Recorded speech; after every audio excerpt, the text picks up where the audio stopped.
Back పెయిన్లో ఏంటంటే చాలా కారణాలు ఉంటాయి. నార్మల్ డే టు డే యాక్టివిటీస్లో ఐటీ ఎంప్లాయీస్ కానీ లేకపోతే డెస్క్ జాబ్ చేసే వాళ్ళకి ఊరికే ఎక్కువసేపు కూర్చోవటం వల్ల కూడా వెనకాల మజిల్స్ వీక్ అయిపోయి మనకు బ్యాక్ పెయిన్ వస్తూ ఉంటుంది. అదొక type of back pain.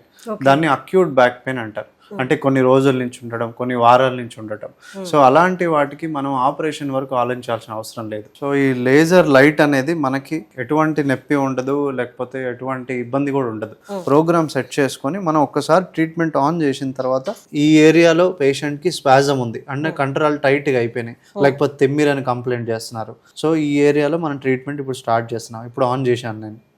So ఇలా స్లోగా చేసుకుంటూ వెళ్తాం అనమాట. సో ఆ చేస్తున్నప్పుడు లోపల మనకు యాక్షన్ అనేది జరుగుతుంది. మనకు టాబ్లెట్స్ వేసుకున్నా కూడా ఎక్కువ రోజులు వేసుకుంటే కిడ్నీ లివర్ మీద ప్రెషర్ పడటం ఇవన్నీ ఉంటాయి. సో ఇదేంటంటే ఎటువంటి సైడ్ ఎఫెక్ట్ లేకుండా మనకి ఓన్లీ యూస్ఫుల్ బెనిఫిట్స్ ఉన్నాయన్నమాట దీనివల్ల. ఓన్లీ స్మాల్ ఏరియా ఉంటే ఒక 5 to 10 minutes ప్రోగ్రామ్ అయిపోతుంది. వాళ్ళ టైమింగ్స్ బట్టి ఎప్పుడైనా చేసుకొని వెళ్ళిపోవచ్చు అనమాట వాళ్ళ ఇంటికి.